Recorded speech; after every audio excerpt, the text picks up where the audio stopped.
बिस्मिल्लाहिर्रहमानिर्रहीम। स्टूडेंट्स अस्सलाम वालेकुम रहमतुल्लाहि व बरकातुहू। हम पढ़ रहे हैं सेकेंड ईयर फिज़िक्स इन बोर्ड चैप्टर 13 करंट इलेक्ट्रिसिटी और हम कर रहे थे पास्ट पेपर्स के न्यूमेरिकल्स। आज हम करेंगे न्यूमेरिकल्स 2009 के और 2010 के। ठीक है, ये लेक्चर नंबर 3 है। आगे देखते हैं हम 2009 में क्या न्यूमेरिकल है। ठीक है, न्यूमेरिकल सॉल्व करने का जो समझ लें कि मेथड है। ठीक है, सबसे पहले तो ये कि आपको न्यूमेरिकल पढ़ के आप ये पहचानें कि ये किस टॉपिक का न्यूमेरिकल है। ठीक है, जब टॉपिक पहचान लेंगे कि ये रेजिस्टेंस का है, ठीक है, ये फोटो इलेक्ट्रिक इफेक्ट का है या ये किसी और मेथड का है, आइसोबैरिक प्रोसेस का है, तो फिर आप टॉपिक पहचान के आप उसका फिर सही डाटा बना सकते हैं, सही फॉर्मूला अप्लाई कर सकते हैं, क्योंकि आपने फिर वो टॉपिक जो है ठीक है पढ़ा हुआ होना चाहिए। ठीक है, अच्छी तरह से पढ़ा होना चाहिए। उसमें कौन से सिंबल्स किसके लिए यूज़ हो रहे हैं और उसमें कौन सा फार्मूला यूज़ होता है, तो आप सही डाटा बनाएंगे और फिर सही फार्मूला अप्लाई करके इसको सॉल्व कर लेंगे। ठीक है, तो ये बेसिक जो है समझ लें नीड है कि हम टॉपिक को सही से पहचान लें। अब ये क्या है 2009 में रेजिस्टेंस के हमारे पास न्यूमेरिकल चल रहे हैं। ये हमारे पास न्यूमेरिकल है अ resistor is made by using a 50 meter nichrome wire of diameter 0.8 millimeter at 0 degree Celsius. Calculate its resistance at 50 degree Celsius. Resistivity of nichrome 1.1 exponent minus 6 ohm meter and temperature coefficient of resistance 0.0002 per degree Celsius. ठीक है, यहाँ पे resistor है जिसकी length है 50 metre. ठीक है, ये लेंथ गिवन है हमें और इसका मटेरियल क्या है, किस मटेरियल का बना हुआ है, नाइक्रोम। ठीक है, अब ये नाइक्रोम जो है ये आपका कोई बेसिक मेटल ठीक है नहीं है, ये एलॉय होता है। ठीक है, किसका एलॉय है ये, ठीक है, बेसिकली इसमें ठीक है निकल और क्रोमियम होते हैं। निकल जो होता है वो 80% होता है, क्रोमियम जो है उसमें 20% होता है और सम टाइम जो होता है इसमें ठीक है कुछ परसेंट जो है वो आयरन का भी ऐड कर लेते हैं। एलॉय बनाने का पर्पस क्या होता है, एलॉय बनाने का पर्पस ये होता है कि अगर हमारा जो बेसिक मेटल्स हैं जैसे कि निकल है, क्रोमियम है, उससे हमें जो रिक्वायर्ड प्रॉपर्टीज़ हैं यानी उसकी जो रेजिस्टेंस है या उसकी जो है स्ट्रेंथ है या उसका जो मेल्टिंग बॉइलिंग पॉइंट है, ठीक है, उसको वो हमें रिक्वायर्ड नहीं हो रहा है। ठीक है, हमें जो चाहिए वो हमें नहीं मिल रहा है, तो हम 2-3 मेटल को मिला के क्या करते हैं, एलॉय बना लेते हैं। तो वो हमें जो उसकी प्रॉपर्टीज़ चाहिए होती हैं, उसका मेल्टिंग बॉइलिंग पॉइंट या स्ट्रेंथ या रेजिस्टेंस वगैरह, वो हमें जो है हासिल हो जाती हैं। ठीक है, तो इसलिए नाइक्रोम वायर भी बनाया जाता है। इसकी स्टेबिलिटी स्ट्रेंथ ज़्यादा होती है। ठीक है, मेल्टिंग बॉइलिंग पॉइंट हाई होता है। ठीक है, और इसका जो है रेजिस्टेंस इसकी हाई होती है। अब इसका जो डायमीटर देखें दिया हुआ है 0.8 मिलीमीटर। ठीक है, इसे हम वायर जो होता है हमेशा आपने देखा होगा कि उसकी शेप सिलेंड्रिकल होती है। ठीक है, और जब सिलेंड्रिकल है तो इसका मतलब है उसका साइड व्यू जो है क्रॉस सेक्शन, ठीक है, उसका जो व्यू है ठीक है वो एरिया जो है वो क्या होगा, एक सर्कल होगा। ठीक है, तो सर्कल का फिर आपको क्या दिया जाएगा, डायमीटर या रेडियस दिया जाएगा और यहाँ पर हमें डायमीटर गिवन है, हम इससे रेडियस कैलकुलेट करेंगे। ये मिलीमीटर में गिवन है। ठीक है, एट 0 डिग्री सेल्सियस यानी 0 डिग्री सेल्सियस पर ठीक है क्या डायमीटर है और क्या इसकी लेंथ है। ये डाटा हमें क्यों दिया हुआ है, ये डाटा हमें दिया हुआ है कि हम इसकी पहले नाइक्रोम वायर की हम रेजिस्टेंस कैलकुलेट करेंगे 0 डिग्री सेल्सियस पर, जो कि होती है R0। ठीक है, R0 होती है रेजिस्टेंस एट 0 डिग्री सेल्सियस। ठीक है, और R0 किस फार्मूले से हम कैलकुलेट करते हैं, उसका जो बेसिक फार्मूला होता है रेजिस्टेंस का, ठीक है, R is equal to rho L upon A। ठीक है, वही जो हमारा रेजिस्टेंस होता है 0 डिग्री सेल्सियस पर, तो वो फार्मूला हम यूज़ करेंगे। अब इसमें A आता है यानी area of cross section.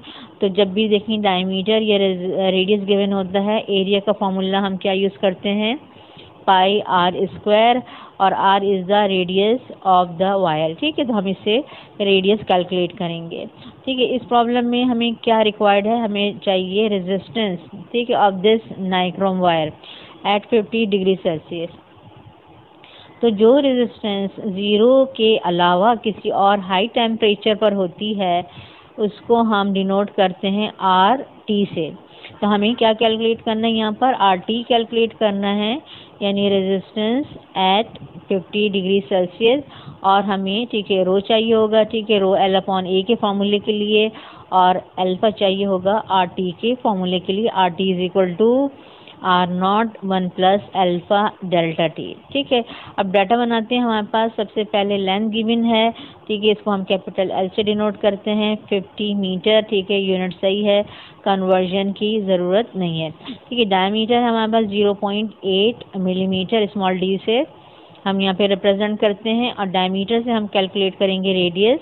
Radius होता है डायमीटर का हाफ, यानी हम डायमीटर को 2 से डिवाइड कर देंगे। तो रेडियस का फॉर्मूला क्या होता है, d अपॉन 2। ठीक है, अब यहाँ पर हम d की वैल्यू पुट कर देंगे 0.8 मिलीमीटर। ठीक है, 0.8 को 2 से डिवाइड किया मैंने, तो क्या आएगा 0.4 मिलीमीटर। ये मिली है, ये मीटर है। मिली को हम कन्वर्ट कर लेंगे।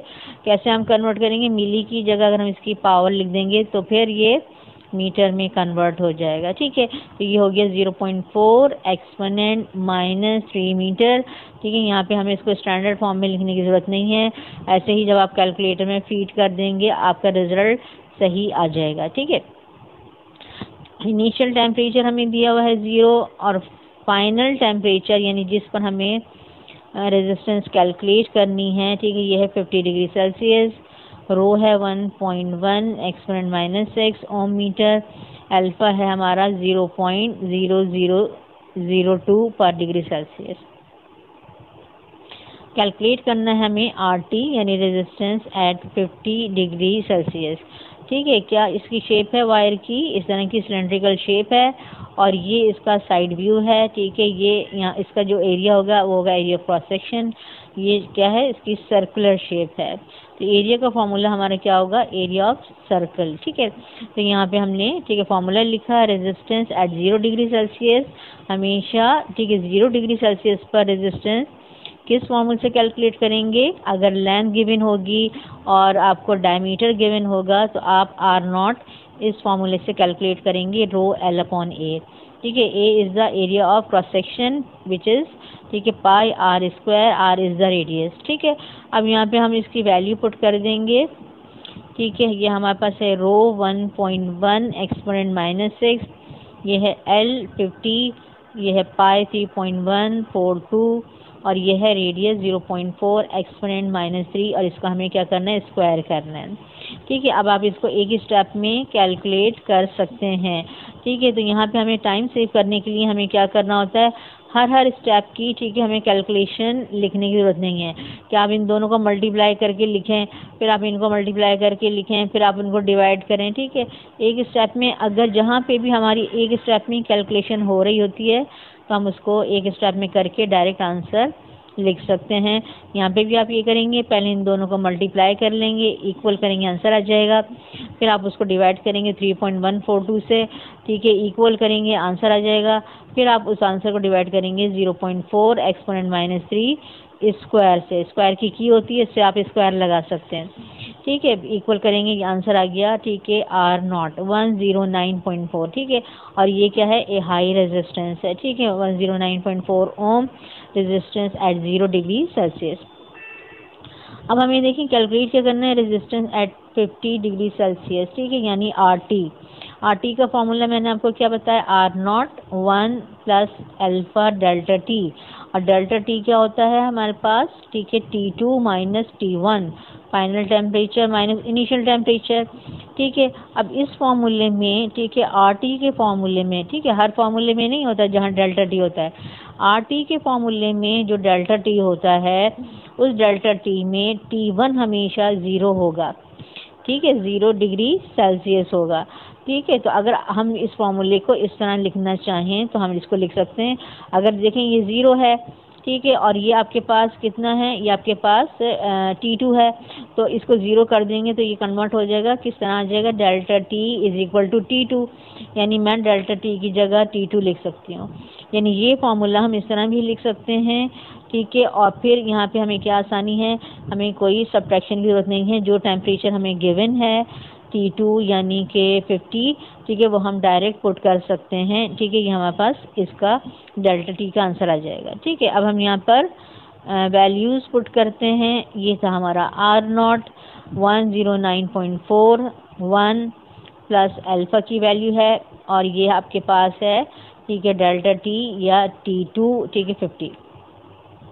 पहले आपको इनको मल्टीप्लाई करना है, ठीक है, जो आंसर आएगा उसमें 1 ऐड करना है, फिर जो आंसर आएगा फिर आप 109.4 से मल्टीप्लाई करेंगे, ठीक है। आंसर आएगा 110.494, ठीक है। आप चाहें तो इसको राउंड ऑफ कर सकते हैं, तो इसको 0.5 भी लिख सकते हैं, यानी 110.5, ये भी सही आंसर होगा। और राउंड ऑफ नहीं कर रहे हैं तो ठीक है, एटलीस्ट आप 2 या 3 डिजिट्स तक इसको लिख लें, ठीक है। 110.494 ओम, ठीक है, ये आ गई रेजिस्टेंस एट 50 डिग्री सेल्सियस।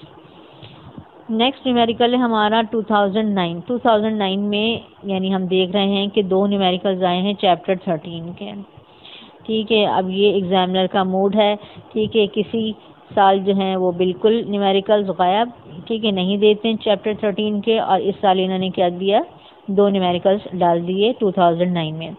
तो सेकंड न्यूमेरिकल देखें क्या है, इन द गिवन डायग्राम, ठीक है, एक सर्किट गिवन है, इसमें R1 और R2 की वैल्यू है 4 ओम और R3 की वैल्यू है 6 ओम, ठीक है। Calculate the current in the 6 ohm resistor. 6 ohm resistor का मतलब है R3 का करंट कैलकुलेट हमें करना है, और क्योंकि R3 का कैलकुलेट करना है तो हम उस करंट को जो कि हमें कैलकुलेट करना है उसको हम डिनोट करेंगे I3 से, क्योंकि R3 का करंट है हम इसे I3 से डिनोट करेंगे, ठीक है। अब देखें कि सर्किट क्या है, सर्किट इस तरह से हमें गिवन है, ठीक है।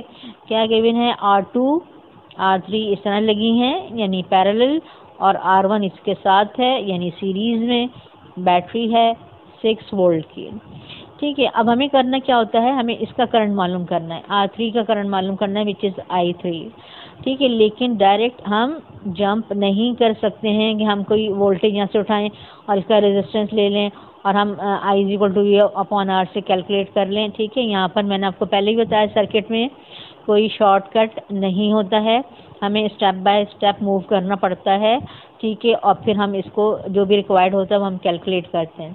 तो सबसे पहले जब सर्किट गिवन होता है, आपको चाहे कुछ भी कैलकुलेट करना हो, आप इस सर्किट की पहले पूरे सर्किट की आप क्या मालूम करेंगे, इक्विवेलेंट रेजिस्टेंस मालूम करेंगे। इक्विवेलेंट रेजिस्टेंस मालूम करने के बाद फिर क्या मालूम करते हैं, टोटल करंट, और टोटल करंट मालूम करने के बाद फिर हम पीछे बैकवर्ड मूव करते हैं, और जब हमें जो चीज़ मालूम करनी है वो कैलकुलेट हो जाती है वहाँ पर हम रुक जाते हैं, स्टॉप कर देते हैं, न्यूमेरिकल हमारा वहाँ पे एंड हो जाता है। अब इक्विवेलेंट रेजिस्टेंस के लिए हमने क्या देखा था मेथड, कि अगर हमारे पास सर्किट इस तरह है कि लूप के अंदर लूप, ठीक है, ये एक लूप है यानी बॉक्स, ठीक है, और इसके अंदर एक छोटा लूप है यानी कि इनर लूप, ठीक है, छोटा बॉक्स। तो हम सर्किट किस तरह सॉल्व करना शुरू करते हैं, सर्किट हम सॉल्व करना शुरू करते हैं इनर मोस्ट लूप से, सबसे अंदर वाले लूप से, सबसे अंदर वाला बॉक्स, सबसे छोटा वाला बॉक्स, यहाँ से हम सर्किट सॉल्व करना शुरू करते हैं, तभी हमारा रिजल्ट सही आता है। अगर आप कहीं बाहर से शुरू कर देंगे, ठीक है, तो आपका आंसर सही नहीं आएगा, रॉन्ग आएगा, और अगर रॉन्ग आ गया, इक्विवेलेंट रेजिस्टेंस ही रॉन्ग आ गई, तो आगे के सारे आंसर भी रॉन्ग होंगे, ठीक है। अब हमें यहाँ से शुरू करना है, इनर मोस्ट बॉक्स या इनर मोस्ट लूप से शुरू करना है। इसमें 2 रेजिस्टेंस हैं R2 R3। अब हमें पहले ये देखना है, क्योंकि ज़ाहिर बात है हम इन दोनों का इक्विवेलेंट मालूम कर लेंगे, ठीक है, R2 R3 का हमें देखना है ये दोनों सीरीज़ में लगी हैं या पैरेलल लगी हैं, ठीक है। तो पैरेलल में कैसे होता है कि अगर करंट डिवाइड हो रहा है इनमें तो ये पैरेलल है, और अगर इन दोनों में करंट सेम है तो ये सीरीज़ में। अब आप कैसे देखेंगे कि यहाँ से करंट आ रहा है, ठीक है, यहाँ से करंट आ रहा है, बैटरी से R1 में आया, R1 में जब यहाँ पे पहुँचेगा, इस पॉइंट पर करंट के पास 2 रास्ते हैं, एक R3 और एक R2, ठीक है, 2 पाथ्स हैं। यानी करंट यहाँ पे आके डिवाइड हो जाएगा, कुछ करंट यहाँ से आएगा, कुछ करंट यहाँ से आएगा, और फिर यहाँ पे आके फिर एडअप हो जाएगा करंट, और फिर यहाँ से टोटल करंट, ठीक है, ये वापस आएगा। ठीक है, अब करंट क्योंकि यहाँ पे डिवाइड हो रहा है R2 में और R3 में, इसका मतलब है ये दोनों पैरेलल हैं। ठीक है, क्योंकि पैरेलल की क्या प्रॉपर्टी होती है, करंट डिवाइड होता है और वोल्टेज सेम होता है। ठीक है, इन दोनों का वोल्टेज सेम होगा, लेकिन करंट क्या है, डिवाइड हो रहा है। तो करंट से हम देख लेंगे कि ये पैरेलल हैं और पैरेलल का फॉर्मूला अप्लाई करेंगे, और इन दोनों का जो इक्विवेलेंट है उसको हम शो करेंगे, किससे रिप्रेजेंट करेंगे, R4 से। यानी जहाँ नंबरिंग ख़त्म हो रही है उसके आगे वाला आप नंबर ले लें। R3 पे नंबरिंग ख़त्म हो रही है तो हम क्या करेंगे, R4 से इक्विवेलेंट लेना शुरू कर देंगे। ठीक है, तो R2 और R3 का इक्विवेलेंट होगा R4, और हम कौन सा फार्मूला लगाएंगे, पैरेलल का फार्मूला, यानी 1/R का फार्मूला हम अप्लाई करेंगे। अब यहाँ पे आपने डाटा बनाया, ठीक है, जो वैल्यूज़ गिवन थी वो हमने लिखी, R1 4 ओम, R2 4 ओम, R3 6 ओम, वोल्टेज है बैटरी का 6 वोल्ट, मालूम करना है हमें करंट थ्रू 6 ओम रेजिस्टर। ठीक है, ये आपके पास है I3। ठीक है, R4 जो है वो इक्विवेलेंट है किसका, R2 का, R3 का, ये क्योंकि पैरेलल में है। ठीक है, हम फॉर्मूला अप्लाई करेंगे पैरेलल का, 1/R4। ठीक है, R4 is equivalent is equal to 1/R2।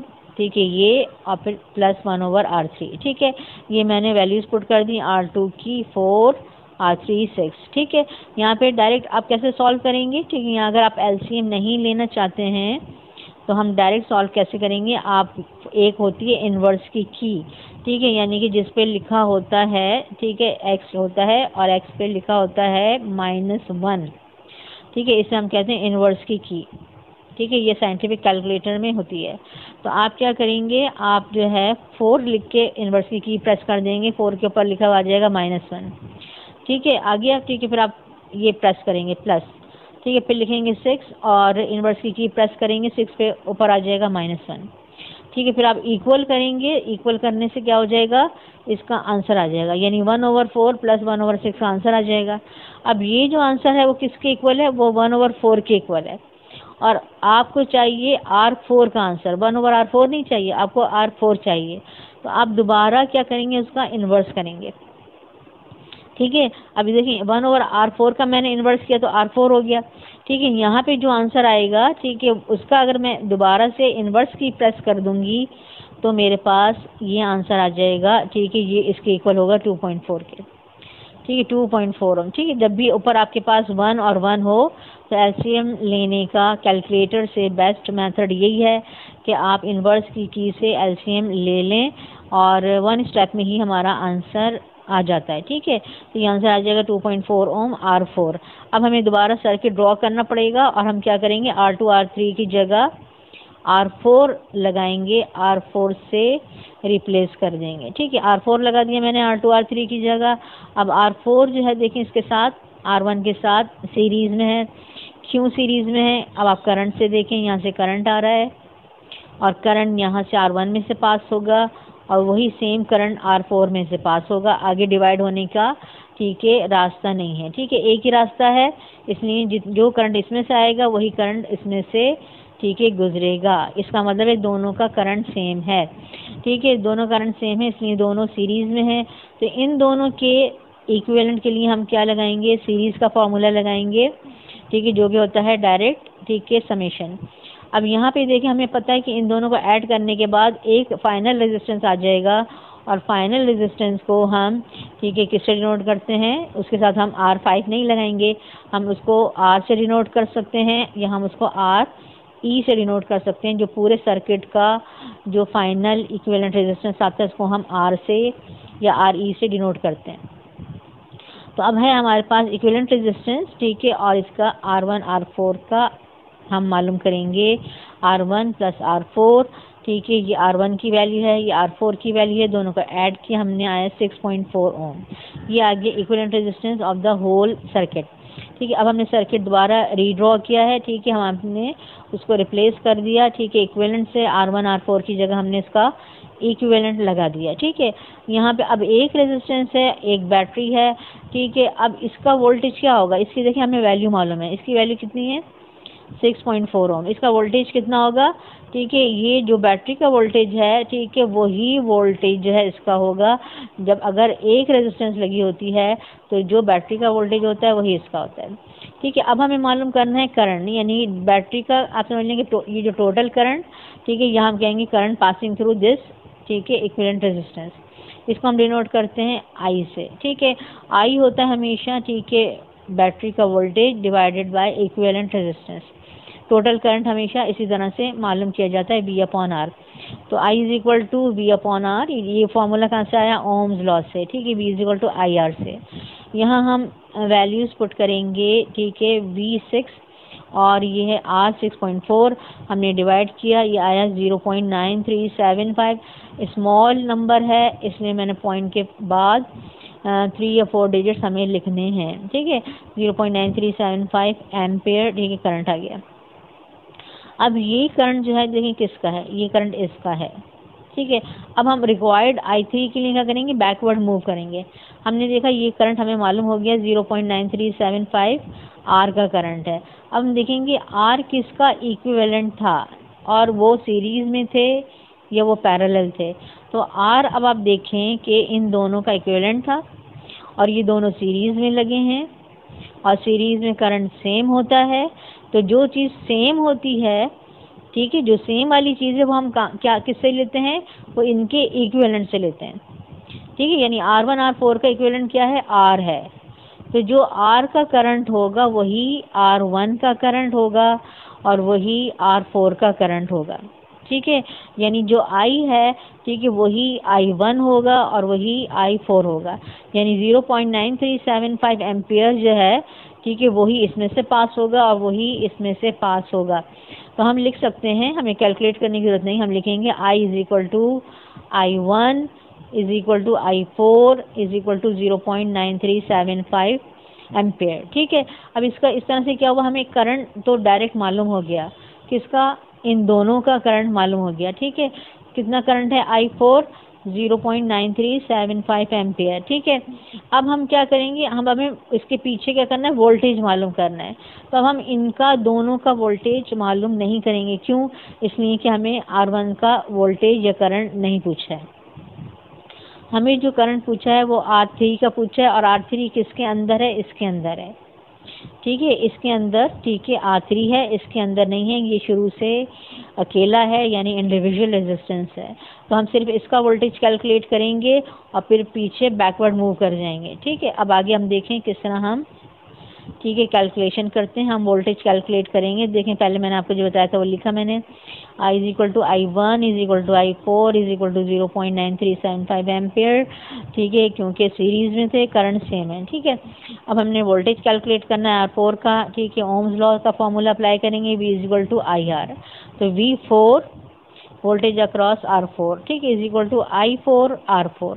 I4 ये है, ठीक है, और R4 क्या है, ठीक है, हमारे पास, ठीक है, R4 है 2.4, मल्टीप्लाई किया मैंने, मेरे पास आया, ठीक है, 2.25 वोल्ट, ठीक है। ये आ गया वोल्टेज अक्रॉस 2.25 वोल्ट, ठीक है। अब आप पीछे फिर आप सर्किट देखेंगे, ठीक है, कि हमें इसका वोल्टेज मालूम हो गया 2.25 वोल्ट।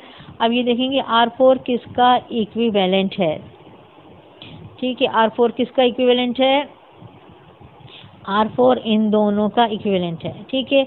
और ये दोनों कैसे लगे हैं, ये दोनों पैरेलल में लगे हैं, और पैरेलल में क्या होता है, वोल्टेज सेम होता है। और सेम वाली चीज़ हम कहाँ से लेते हैं, इसके इक्विवेलेंट से लेते हैं, ठीक है। इन दोनों का इक्विवेलेंट क्या है, R4। इसका मतलब है कि जो R4 का वोल्टेज होगा वही R2 का वोल्टेज होगा और वही R3 का वोल्टेज होगा, ठीक है। यानी V4 जो है, ठीक है, वो V2 भी होगा और वो V3 भी होगा। V4 is equal to V2 is equal to V3 is equal to 2.25 volt, यानी इसका वोल्टेज भी 2.25 वोल्ट है, इसका भी 2.25 वोल्ट है, ठीक है। अब हमें इसका वोल्टेज मालूम हो गया, ठीक है, जिसका हमें करंट मालूम करना है, इसका हमें वोल्टेज मालूम हो गया, वोल्टेज मालूम है, रेजिस्टेंस हमें गिवन था 6 ओम। अब हम इसका करंट कैलकुलेट कर सकते हैं according to Ohm's law, I is equal to V upon R के फॉर्मूले से। तो क्या फॉर्मूला बनेगा, I3 is equal to V3/R3, V3 क्या होगा, ठीक है आपका V3 होगा इसका वोल्टेज 2.25 और R3 क्या है 6 है। अब हम इसको डिवाइड करके, ठीक है, इसका हम करंट मालूम कर लेंगे, ठीक है, यह है current through 6 ohm resistor. I3 = V3/R3, V3 कितना है, ठीक है, V3 जो है V4 के इक्वल है 2.25 वोल्ट, 2.25 R3 की वैल्यू है 6, डिवाइड किया आंसर आएगा current through 6 ohm resistor 0.375 ampere. ठीक है, अगर नंबर स्मॉल है, और स्मॉल कैसे पता चलेगा कि पॉइंट से पहले 0 है, ठीक है, इसका मतलब है नंबर इज स्मॉल। तो नंबर स्मॉल है तो पॉइंट के बाद 3 या 4 डिजिट्स आपने लिखने हैं, अदरवाइज आंसर इनकरेक्ट होगा।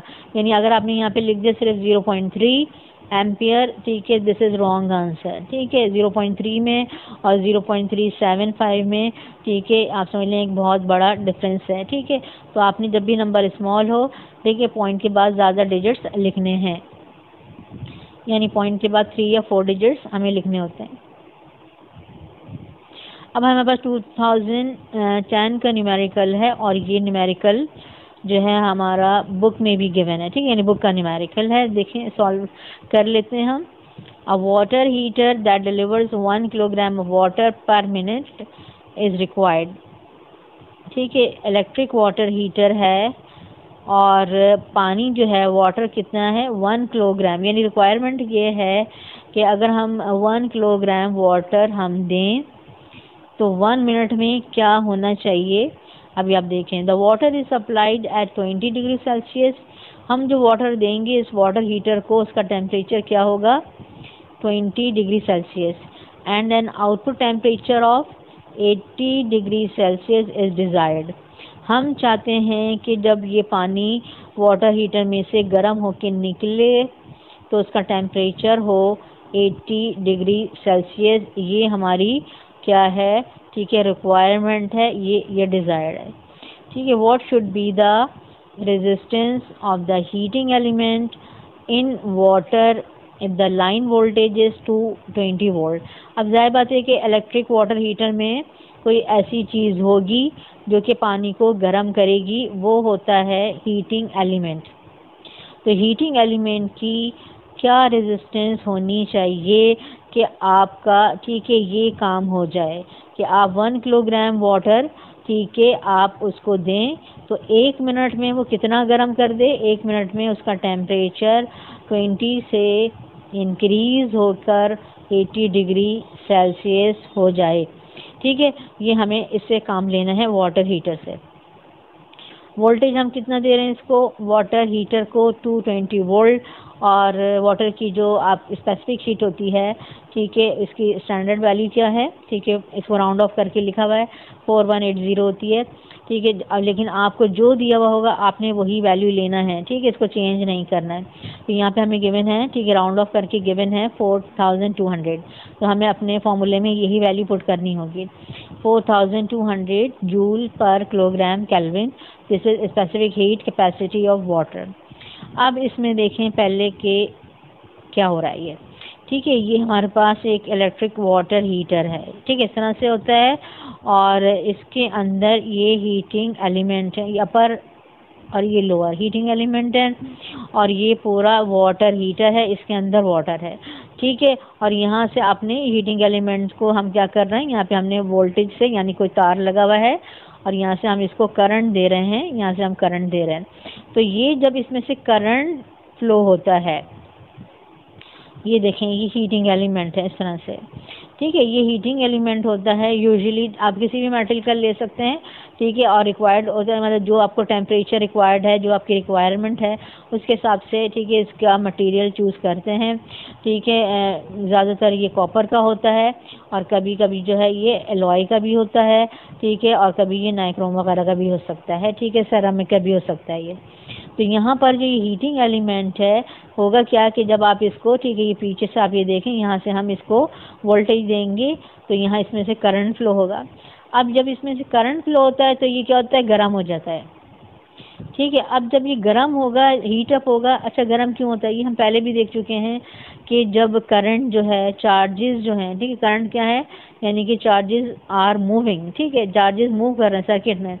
तो जब करंट फ्लो करता है यानी चार्जेस मूव करते हैं, ठीक है, तो क्या होता है कि अगर वो किसी रेजिस्टेंस में से, ठीक है, चार्जेस मूव कर रहे हैं, उसमें से गुजर रहे हैं, तो वहाँ पर रेजिस्टेंस की वजह से चार्जेस अपनी एनर्जी लूज करते हैं और वो energy in the form of heat जो है वो प्रोड्यूस होती है। चार्जेस जो एनर्जी लूज करते हैं वहाँ पे क्या होता है, वो एनर्जी हीट की फॉर्म में हमें मिलती है।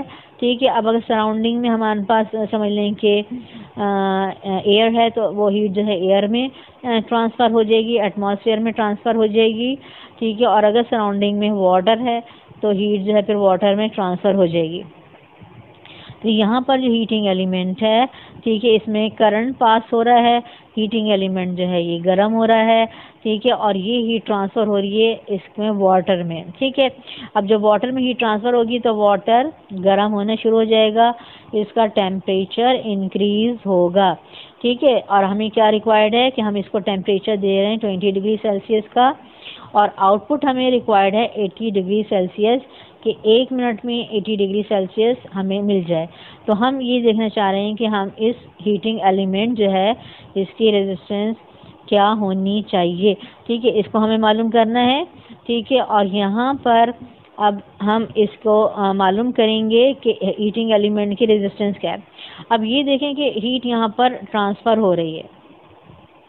ठीक है। और यहाँ पे देखें थर्मोस्टेट भी लगा होता है। थर्मोस्टेट जैसे कि यूजुअली आम सारे हीटर्स में थर्मोस्टेट होता है, अवन में थर्मोस्टेट होता है, जहाँ पे भी आपको टेम्परेचर कंट्रोल करना होता है कि कितने टेम्परेचर तक जो है वो चीज़ गर्म हो, उसके बाद वो हीटिंग स्टॉप हो जाए, और वहाँ पे जैसे टेम्परेचर नीचे आता है वो चीज़ फिर दोबारा से ऑन हो जाती है और फिर वर्क करने लगती है। ठीक है। चाहे आपकी गीज़र हो या आपकी आयरन हो, चाहे आपका जो है ये अवन हो, ठीक है, सारी जो आपके डिवाइसेस हैं, अप्लाइंसेस हैं, उसमें थर्मोस्टेट यूज़ होता है। तो यहाँ पे भी जितना हमें टेम्परेचर रिक्वायर्ड होता है उसके लिहाज से हम क्या करते हैं, थर्मोस्टेट जो है आपको जैसे जैसे गीज़र में लिखा होता है कि वार्म है, हॉट है, वेरी हॉट है, उसके लिहाज से आप इसको सेट कर देते हैं। तो यहाँ पर अब हो क्या रहा है कि ये हीटिंग एलिमेंट में हीट प्रोड्यूस हो रही है। ठीक है। और वो फिर हीट ट्रांसफ़र हो रही है किसमें, वाटर में ट्रांसफ़र हो रही है। ठीक है।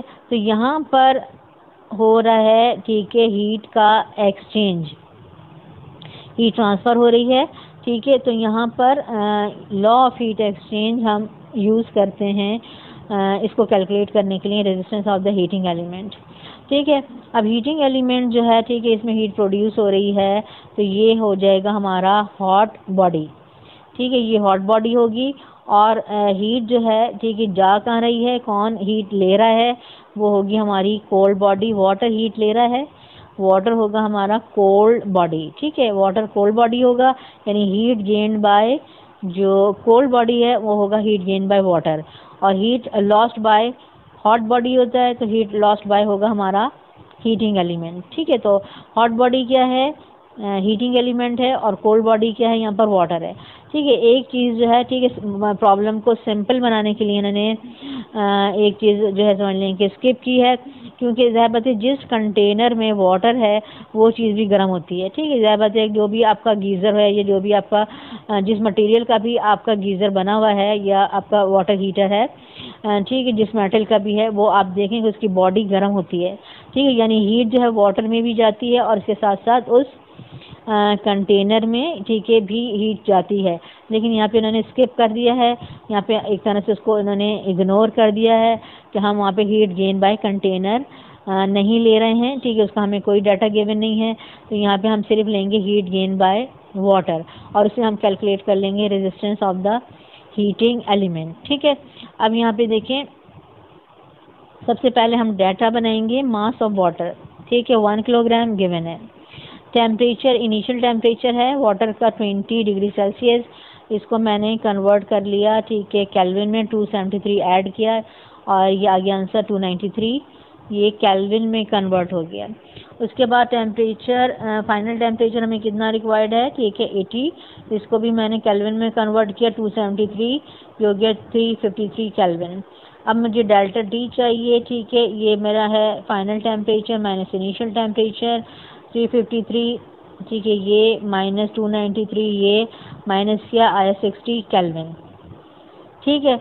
डेल्टा टी में देखिए हमारे पास एक समझ लें कि फैसिलिटी होती है, चाहें तो हम डायरेक्ट माइनस कर दें यानी 80 में से 20, तब भी हमारे पास यही आंसर आएगा यानी 60, और चाहें तो हम उसे केल्विन में कन्वर्ट करके माइनस करें तब भी हमारे पास यही आंसर आएगा 60, ठीक है। अगर हम डायरेक्ट भी माइनस करेंगे तब भी हमारा मेथड सही होगा, ठीक है, उसमें कुछ रॉन्ग नहीं होगा, ठीक है। और वो आपके पास आप उसको केल्विन में लिख सकते हैं, यानी आंसर आया 60 डिग्री सेल्सियस, आप आगे लिख दें उसके 60 केल्विन, ठीक है, वो भी करेक्ट होगा।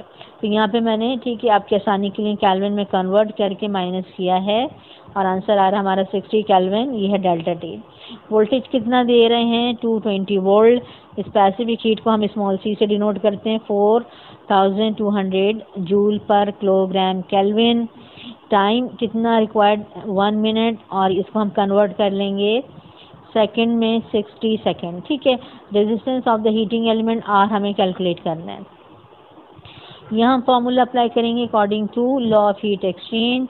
Heat loss by hot body is equal to heat gain by cold body, ठीक है। हॉट बॉडी क्या है हमारा हीटिंग एलिमेंट, कोल्ड बॉडी क्या है यहाँ पर वाटर। हम इग्नोर कर रहे हैं किसको, हम कंटेनर को जो है हम इग्नोर कर रहे हैं, ठीक है, उसकी हम हीट गेन नहीं ले रहे हैं।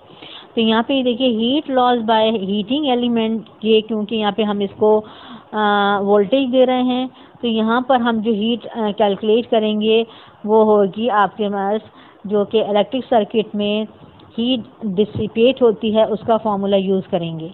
यहाँ पे क्योंकि हीट गेन बाय वाटर में, ठीक है, यहाँ पे आपको मास गिवन है वाटर का और इनिशियल फाइनल टेम्परेचर गिवन है, स्पेसिफिक हीट गिवन है, तो यहाँ पर हम स्पेसिफिक हीट का फॉर्मूला यूज़ करेंगे और उससे हमारे पास हीट का फॉर्मूला आता है mc डेल्टा टी, जो कि हम 11 चैप्टर में भी यूज़ कर चुके हैं हीट गेन या हीट लॉस के लिए, ठीक है। यहाँ पे हम यूज़ करेंगे mc डेल्टा टी। ये होगा मास ऑफ वाटर, ये होगा स्पेसिफिक हीट ऑफ वाटर, और ये होगा चेंज, ठीक है, इन टेम्परेचर ऑफ वाटर। ये फॉर्मूला कहाँ से आएगा, heat loss by heating element, ये फॉर्मूला हमारे पास आएगा, ठीक है, पावर के फॉर्मूले से, ठीक है। पावर का फॉर्मूला क्या होता है, power is rate of doing work, ठीक है, या रेट ऑफ ट्रांसफरिंग एनर्जी, ठीक है, जो कि होता है बेसिक फॉर्मूला हमारे पास, ठीक है, ई अपॉन, ठीक है, ई अपॉन टी, ठीक है। अब ये जो आपके पास ई होता है, ठीक है, हीट एनर्जी, ठीक है, ये एनर्जी ट्रांसफ़र, ठीक है, इसको आप किसी भी एनर्जी से रिप्लेस कर सकते हैं जो एनर्जी आपके प्रॉब्लम में है, ठीक है, उससे आप रिप्लेस कर सकते हैं। यहाँ पे हमारे पास क्या हीट एनर्जी, तो इसको हम रिप्लेस कर देंगे किससे, हीट से, यानी कि ये हो जाएगा आपके पास, ठीक है, कैपिटल एच भी लिख सकते हैं, डेल्टा क्यू भी लिख सकते हैं। तो ये है हीट डिसिपेटेड। अब जब ये हीट डिसिपेटेड है, ठीक है, यानी कि ये चीज़ है हमारे पास, ठीक है, ये हमारे पास, ठीक है, एच होता है, जो इलेक्ट्रिक सर्किट में हम एच लिखते हैं, ये वो है ये। तो एच अपॉन टी फॉर्मूला बन जाता है, और एच का फॉर्मूला बनता है हीट डिसिपेटेड का, ठीक है, पी मल्टीप्लाई बाई टी, ठीक है। यहाँ से हमारे पास फॉर्मूला आता है एच का, ठीक है, पी मल्टीप्लाई बाई टी, ये है पावर और ये है टाइम, ठीक है। तो पावर मल्टीप्लाई बाय टाइम जो आएगा हीट डिसिपेटेड, यानी कि heat lost by heating element, ठीक है, ये हम कैलकुलेट करेंगे। और आगे हम फॉर्मूला अभी हम कन्वर्ट करेंगे क्योंकि पावर हमारे पास गिवन नहीं है, ठीक है, टाइम गिवन है और ये सब हमें गिवन है। तो देखिए पावर हमें पता है इलेक्ट्रिक सर्किट में क्या होता है, voltage multiply by current, V I, ठीक है, वी आई हो गया, और ये T is equal to M C delta T, ठीक है। आई हमें गिवन नहीं है, आई हम कैलकुलेट भी कर सकते हैं साइड में, लेकिन हम यहाँ पे इसको कन्वर्ट कर लेते हैं according to Ohm's law. I is equal to V upon R, ठीक है, वी अपॉन आर, ठीक है, क्योंकि हमें देखें वी गिवन है, आर हमें कैलकुलेट करना है, हमने इसको कन्वर्ट कर लिया वी अपॉन आर में, तो ये हो जाएगा वी स्क्वायर, ठीक है, T over R is equal to M C delta T. हमें आर कैलकुलेट करना है, हम आर का फॉर्मूला बनाएंगे, आर जो है यहाँ पे आएगा क्रॉस मल्टीप्लाई होके, और एम सी डेल्टा टी यहाँ पे आ जाएगा डिनोमिनेटर में, तो आर का फॉर्मूला बन जाएगा, ठीक है, वी स्क्वायर अपॉन टी, ठीक है, V square T upon M C delta T. ठीक है, ये आर का फॉर्मूला बन गया। यहाँ वैल्यूज पुट कर दें, V 220 square multiply by time है 60, ठीक है, मास 1, स्पेसिफिक हीट 4200 और डेल्टा टी है 60 कैंसिल, ठीक है, कैंसिल कर दें। और फिर यहाँ पर 220 का स्क्वायर लेके 4200 से डिवाइड कर दें, ठीक है। 1 से आप डिवाइड या मल्टीप्लाई करने की जरूरत नहीं होती, आंसर अनचेंज, ठीक है, सेम रहता है। तो हम 1 से डिवाइड नहीं करेंगे, हम 220 के स्क्वायर को डिवाइड करेंगे 4200 से, आंसर आएगा 11.52। यहाँ पर देखिए मैंने पॉइंट के बाद 2 डिजिट्स लिखे हैं, ठीक है, और ये इनफ है क्योंकि पॉइंट से पहले हमारे पास देखिए नंबर मौजूद है, 11 है, ठीक है। तो यहाँ पे आंसर आ गया रेजिस्टेंस ऑफ हीटिंग एलिमेंट 11.52, यानी कि अगर हमें, ठीक है, जो हमारी रिक्वायरमेंट है कि 20 डिग्री सेल्सियस पर हम वाटर दें, ठीक है, और 80 पे हमें वाटर मिले और 1 मिनट में ये पानी इतना गर्म हो जाए 80 डिग्री सेल्सियस तक, ठीक है। तो हमें कितनी एलिमेंट की, हीटिंग एलिमेंट की रेजिस्टेंस चाहिए होगी, कितना रेजिस्टेंस का हीटिंग एलिमेंट हमें लगाना होगा इस वाटर हीटर में, ठीक है, वो है 11.52। और इसके अकॉर्डिंग फिर हम मटेरियल या अपना हीटिंग एलिमेंट चूज़ कर सकते हैं कि हम कौन सा हीटिंग एलिमेंट इस इलेक्ट्रिक वाटर हीटर में लगाएं। तो यह था हमारा रिक्वायर्ड आंसर, ठीक है। उम्मीद है आपको सारे न्यूमेरिकल समझ में आ गए होंगे, ठीक है। जो भी अगर आपको कोई स्टेप समझ में ना आए, कोई भी क्वेश्चन हो, तो आप ज़रूर कमेंट्स बॉक्स में लिख के पूछ लिया करें, ठीक है। मैं आपको जो है रिप्लाई कर दूंगी और उसका आंसर या जो स्टेप समझ में नहीं आ रहा मैं आपको उसको बता दूंगी। अस्सलामु अलैकुम रहमतुल्लाहि व बरकातुहू।